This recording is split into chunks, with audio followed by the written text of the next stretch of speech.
Hello everyone and welcome back to another episode of Deja Vu Survival, where we look at an old world with new eyes.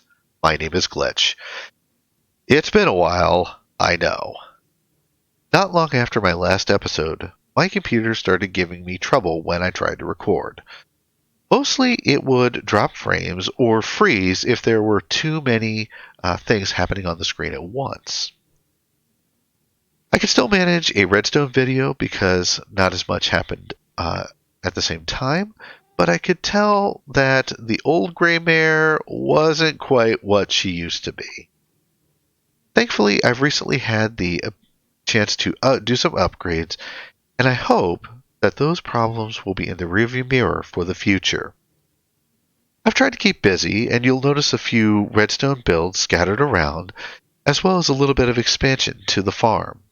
We'll talk more about that later, but for today, we will be leaving this world behind and going to the Nether for a little adventure. It's taken a good bit of preparation to get ready for this, and I'm both excited and a little nervous. The plan for today is to establish a safe entry bunker on both sides of the portal, and see if we can gather a few of the resources that are exclusive or almost exclusive to that world. Along the way, I'll share a tip or two from the things I've learned in my adventures there. And there is also one area I plan to check out because there should be a Nether Fortress there. Beyond that, I'm going to limit where we explore. Also, if you look around, you may notice that not a lot of the world is visible. Despite working on a new computer, I've actually turned my render distance down to the absolute minimum of 4 chunks in the hope of limiting how many chunks load while we're on the other side in the Nether. That way we can preserve a little of the past, but also not have to travel too far afield when the Nether update comes out later this year. Or should I say, hopefully sooner than later, considering the fact that the pre-releases for Java are already coming out, and when those things drop, the full version is usually right around the corner. So all that being said, let's head up and look at another old world with new eyes. Now the first thing we need to do is set up the portal itself. I like to choose a location that is above y equals 80 when possible. First, though Y level really doesn't matter when it comes to portal generation, it seems that Minecraft will try to search for a location that is as close as possible to the coordinates of the Overworld portal. And since a lot of the Nether, or at least the Nether as it is in this current version of the game, a lot of the Nether is made up of shelves and islands of netherrack that are floating over lava oceans. If you choose to build high, it seems that the game increases the chance that you will generate your portal up on a shelf rather than down close to one of the lava oceans. The other reason that I set up on top of our mountain is I think it's simply a good place for a build. I actually have a build in mind, but that we'll do in a future episode. But when it comes to where you set up your portal, to be honest, it's a matter of personal preference. So to set up the portal, you need a minimum of 10 blocks of obsidian. Now, I went ahead and laid in these 2 blocks to kind of mark out where I want to put the portal, and you truthfully are supposed to have 12 blocks. However, if you want, you can cut out the corners and the portal will still generate just fine. So let's go ahead and we'll set things up. So 1, 2, 3, and then come over here. Oops. And then 1, 2, 3, and then get a structure block out. And place that there. And then place our last 2 in, 1 and 2. Ow. Okay. So now we have our portal set up, and we can decorate this later. Now, the other thing you may want to do when you set up your portal is to enclose it in some kind of a structure. Now, the reason for this is that While you are in the Nether, time continues to tick away while you are there. So if you leave this portal unprotected, you could come back to a nasty surprise if hostile mobs are close by when you return. And nobody wants to die by creeper right after you spend a bunch of time gathering resources and treasure in the Nether. Another consideration and reason to protect your portal is that another portal will allow mobs, both passive and hostile, to pass through it to the other side. Meaning you could have an invasion on your hands if you leave it unattended and unprotected. Now, like I said, I have a build in mind, but I want to save that for a future episode. So for the time being, I'm going to set up a simple structure made out of cobblestone. So I'm going to go ahead and do that off camera, and I will be right back. And we're back. Now that our portal is protected, let's take a quick look at the supplies we're going to need for this adventure. You want to take at least a full set of decent iron armor and also at least a full set of iron tools. The only one that is really optional is an axe, partially because at the time of this recording, there really is no source of wood in the Nether, so unless an axe is your weapon of choice, you may want to leave it home, but if you want to take it along, you still can. This will of course change when the Nether update hits and we get the Warp Forest. You also want to take a decent bow and about a stack of arrows. Now, bear in mind, I have flame on this bow, which isn't all that helpful in the Nether because a lot of the mobs have fire immunity. However, I'm still taking it because it is a power 4 bow, which means it can one-shot a lot of mobs. You also want to make sure that you take your shield with you. Now, one last caveat concerning your tools and your armor. For this adventure, I am using enchanted armor and decent tools. The first time I went with just your basic stuff. There is a school of thought that you should use backup gear for your first trip into the Nether because you generally cannot predict what you're going to encounter when you get on the other side. And it is entirely possible that you can generate on a platform floating over a lava ocean. But whatever method you choose, once you have your tool and armor, your tools, armor, and weapons in order, you also want to make sure you bring a flint and steel, and it may not be a bad idea to bring a spare. Um, Sometimes I will bring a little bit of extra obsidian in case something happens and the portal is damaged. You want to make sure you bring at least a stack of food, a crafting bench, some sand or gravel.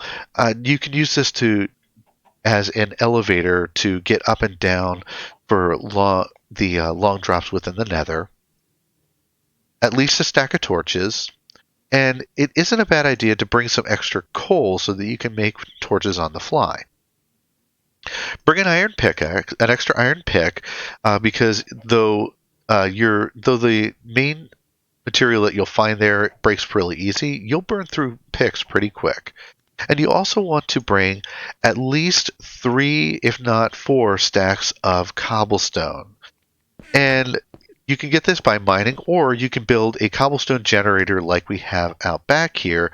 And before you think that I cheated in Observer to make this classic design, check out my tutorial on building an early game efficient cobblestone generator that will make about a stack of cobblestone a minute and uses only basic redstone components. Link in the description down below. Last up, like I said, you need to make sure you bring some arrows with you, and if you want, you can also bring a few feathers and some flint so you can make more as you need.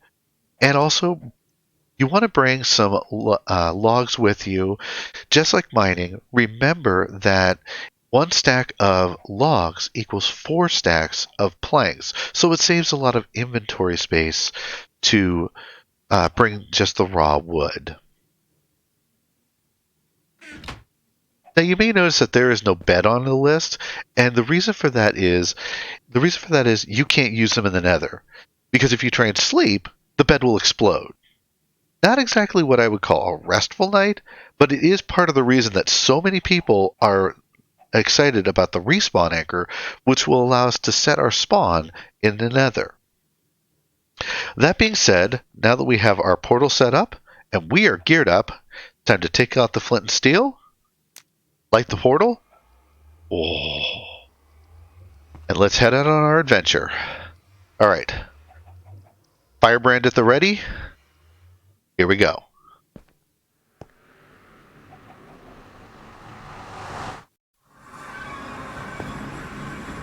Okay, step forward and... Okay, now let's step away from the portal so we can get a look around. Oh, okay, good. This is about what I was expecting and looks exactly... Oh, this is great. All right. Now, the first thing we need to do is we need to... When you get in... Oh, there's where you are. Hello. That floating squid thing right there is a ghast, and we want to make sure we get rid of him quickly because they can shoot fireballs at us. And I'm going to go ahead and first thing we're going to do before we get started is I'm going to go ahead and you want to build some protection around your portal. So I'm going to go ahead and quick do that off camera and get our portal secured. So I will be right back. Okay, now that the portal is covered, let's go ahead and take down the coordinates for it. That way we can find it if we get lost. So we are at 261 by 60 by negative 13. And you will notice that those, if you do the math, those coordinates translate roughly to whatever our overworld portal coordinates are divided by 8. And that is because every block you travel in the nether is equal to 8 blocks in the overworld, which is what makes nether hubs such a useful means of getting around in Minecraft. We won't be covering that at this time because, like I said, I want to limit where we go so that we can generate less chunks and hopefully enjoy more of the features when the nether update comes out soon. But let's go ahead and take a look around now that the portal is secure. Now, you also want to, as you navigate in the nether, you're going to want to, in essence, follow the same rules of navigating using torch trails and beacon pillars. You should be able to find your way around pretty easily. And you can use those cobblestone pillars. You might have to do them a little more often because of the fact that you'll have a lot more hills and valleys. And to be frank, this area here, which will in time be known as the Nether Wastes, kind of looks all the same. That being said, let's go ahead and take a look around. There are several mobs that are exclusive to the Nether. The first one of them are pretty much all around, and I'm actually kind of sad to see these guys at the moment because these guys over here are the zombie pigmen. And they are a neutral mob, meaning that they will not attack the player unless the player hits them. And if you do that, run. Just basically run. Now the reason for that is if you hit a pigman, they will call any other pigmen that are in the area and they will all attack you at once. And these guys hit hard. There is a way to calm them down, but considering the fact that these guys are going to be traded out for the piglins soon, after the update, I'm sad to say that our time with these guys isn't long for this world. Now, the floating squid-looking thing, like I said, that we saw when we first came into the portal, I have my bow at the ready here, is called a ghast. They are a... Oh, there he is right there. And you know what? I want him out of here. Oh, come on. Ah. You. There. Oh, hello. Oh, where'd that go? Oh, another one.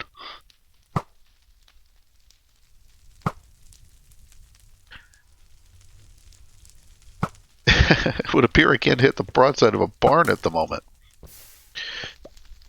Okay, they shoot fireballs at you, which can be very dangerous considering, as you see, a lot of areas throughout the nether are made up of shelves going over the lava lakes, and it's really tempting to go ahead and shoot at him. You want to be very careful though, because you can be aiming at a ghast and accidentally hit a pigman. Now, there, let's go ahead and oh yes, they do have some really valuable drops though. So let's go ahead and see if we can make our way up to where that guy fell. Go up here, and where did you go? And oh, okay, so we can see the his experience there. Now, one of the things you got to be very careful about is in the Nether, you will find a lot of this gravel lying around, and you got to be careful in hitting it. They are everywhere today. You got to be careful in hitting it. I don't see where his drops actually are there, so that experience just doesn't seem worth it. The last of the Nether exclusive mobs at this time are called the magma cubes. I don't see any at this moment, but they're basically lava-based slimes. So let's take a look around here. No, I don't see any more. Gas can drop gas tiers, which are very valuable potion brewing recipes. And they also drop gunpowder, which can be really useful down the line. So those are the basic mobs that you can find in the early stages of the Nether. The other thing I want to do while we're here is gather some of the resources that are found mainly in the Nether, and also check out where a Nether, if there's still a Nether Fortress. It's roughly over in that direction, but we're going to check out if we can see if that is over there. Now, the first thing we have is this soul sand. Soul sand is a useful resource in the fact that, for one, you will notice when I walked on it, it actually slows mobs down. The other thing that's very useful about it is the fact that it generates an upward-facing bubble column, which means that they actually have a good number of uses in redstone builds and in item elevators. Since there's a decent amount of it right here by our portal, I think I'll leave that go and collect it when I come back. Now, the other thing that I really want to come here for is this stuff right here. This is nether quartz. Nether quartz is necessary for several redstone components, and let's go ahead and grab it. You need, like most ores, you need to do a minimum of an iron pick, and this stuff is pretty much all over the place in the Nether, and it'll generate in large veins. There's some more up there. But this will be one of the main things that I want to find here. Now, I think what we're going to do is I'm not going to go down. We're actually going to go down. So let's start out by giving ourselves a beacon here, and up down torch. And I want to make my way down towards that lava ocean. So let's see now. One thing you want to also be very careful when you're mining out in the Nether is the fact that behind any one of these blocks you can actually encounter lava.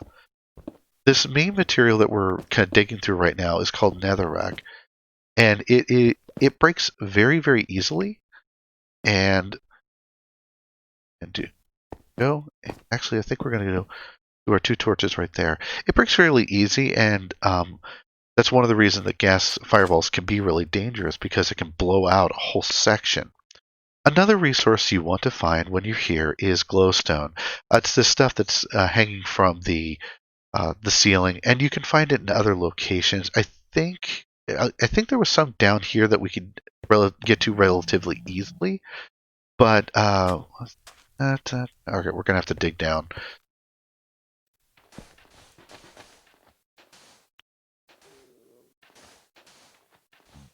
I think there's some that we can get to relatively easily. If not, I believe there was some up that way too. So let's go ahead and we're going to just dig down and see if we can make our way down to the lake. Oh, hello. Okay, let's dig that out. And we'll reuse this netherrack. Doop, doop, doop, doop, doop. Dig this.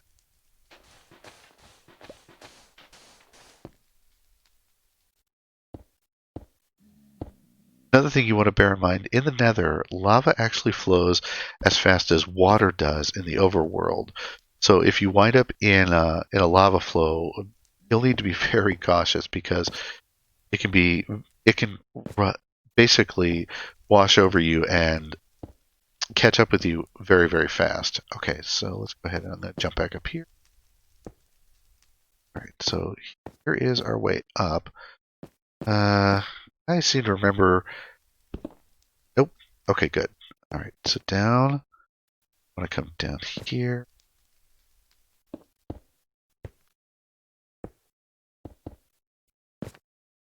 And then we just need to up to that. Okay, let's go ahead and grab this. Oh, was there? No. Okay. Oh, you will also occasionally find an Enderman here. You know what? Let's see if I can get him. Come up here and say hello. Oh, he's mad. All right, let's use the old trick. Hi. Come here. Ooh. Yeah, that had to hurt. Where'd you go? All right. Come on. Where'd you go? You know, I just realized something that I forgot. Let's go ahead and quick. My shield out. I completely forgot to get that out. All right. He may have teleported off. We'll keep an eye out for him, but you will also find Enderman in the Nether.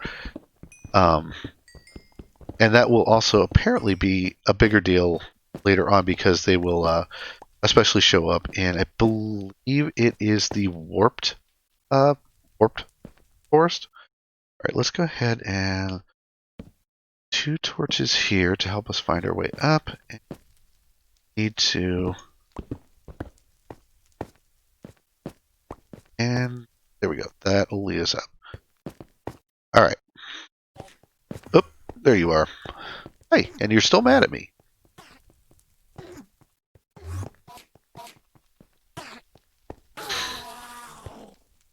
Well, how about that? A free Ender Pearl. It looks like the Enderman basically got mad at us, and when he aggroed, he kept on stepping on these blocks here. These are and that and let's do that. There we go. Yeah. So basically, these blocks that he was hurting himself on are called magma blocks. They also are a block that you can find in the Nether. They usually generate down at the base of these lava oceans. Another place you will sometimes find them is in the overworld, is at the bottom of ravine. Let's actually go ahead and grab a couple of these. These also have the useful property that they will generate a downward bubble column, which again has its own uses, and we'll come back for that. And then let's go ahead and I was hoping for some glowstone. Now, glowstone is a good light source. One of the things about glowstone that is kind of nice is the fact that it is it's a light source that you can use, and also it can be crafted into redstone lamps. It's also used in potion brewing. Another aspect of it is that you need to remember, though, is it is a finite resource. In other words, it's not farmable. So if you break all the glowstone in a certain area, you lose it forever. Now, that will, of course, change when we get the warp forest, because then we will have a farmable, with the warp trees, we'll have a farmable light block. Now, one of the things that happens with these magma blocks is, oddly enough, if you hold shift, you can actually walk across them without taking damage. If you don't, you will take damage. And I hear a guest. Let's eat. Okay, so let's go ahead and All right.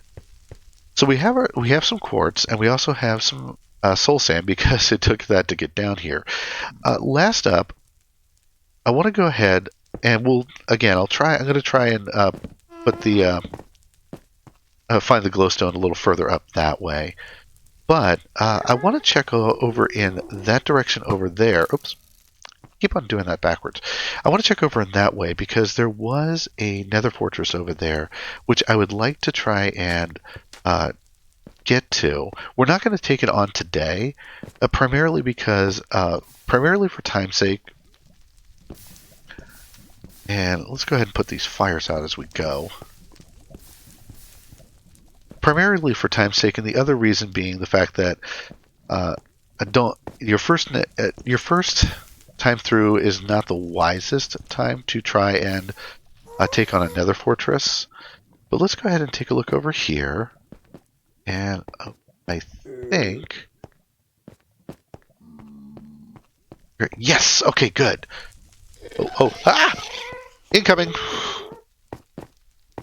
Okay, so... Alright, so that ghast has basically got a bead on us. And let's go ahead and... Not today, ghast. Here you go. Sneak it.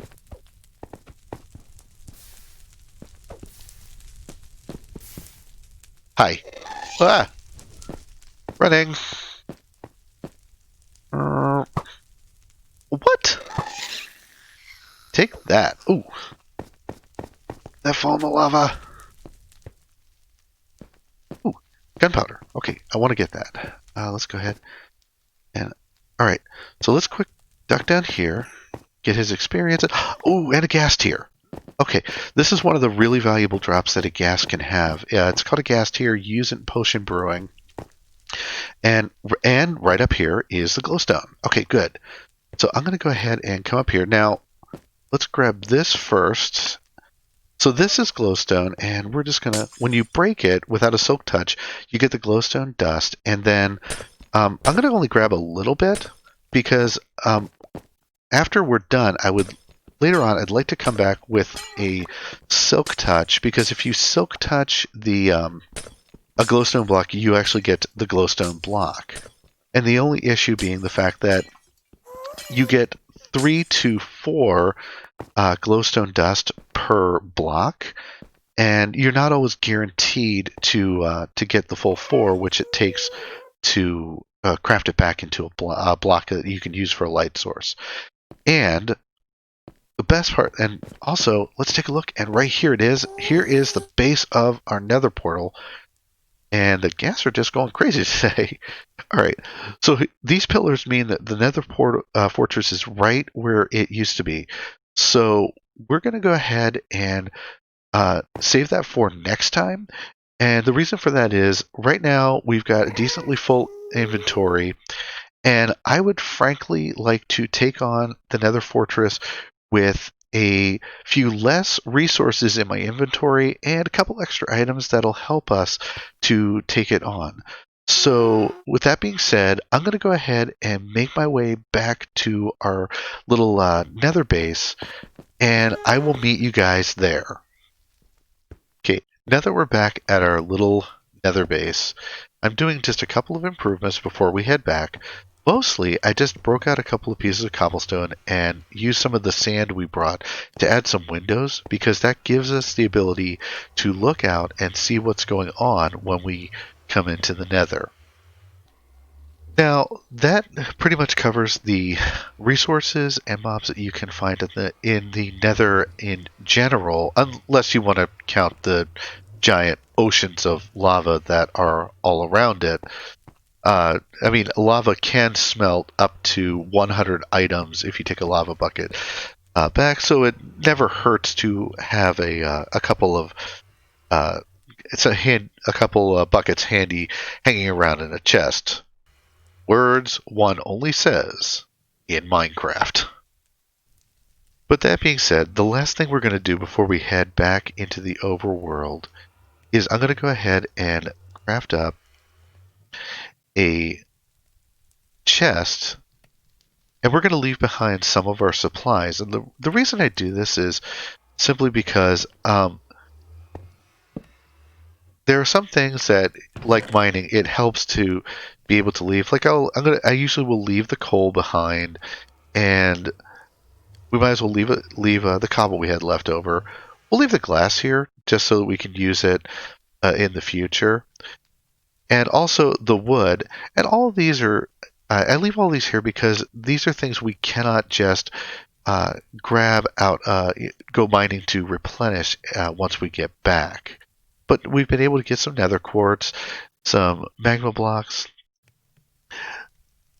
the soul sand, and our glowstone. We even got a gas tier, which is valuable for the potion of regeneration, and a free ender pearl, which I was not expecting, but hey, I'll take it. A little bit of gunpowder as well. And you know what? Let's go ahead and leave some extra torches here as well. All right.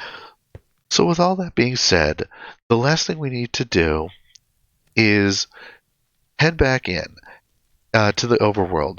Now, when you do this, I always try to head back in ready for a fight.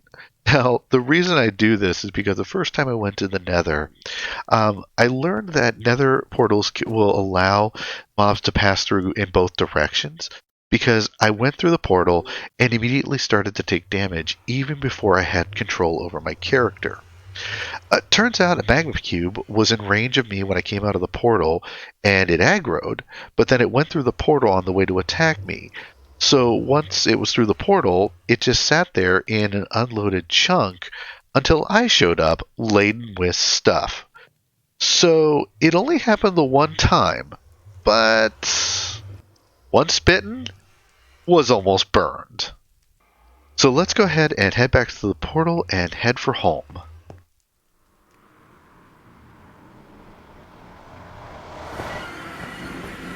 And we're back, and and we are safe. That was nice not to have that happen again. The Nether was the first alternate dimension added into Minecraft, and though it can be a little scary and there are many ways to die there, it is still a great part of the game because it's a source of valuable resources and a lot of adventure. For today, though, I'm all out of time. Now that we're home, I'm going to run downstairs these resources downstairs and start getting ready, because next time we are going to take on the Nether Fortress. If you enjoyed this video, please consider giving it a like, and also consider subscribing if you want to see more content like this. My name is Glitch, and I do hope I'll see you next time on the next episode of Deja Vu Survival. Thanks for watching.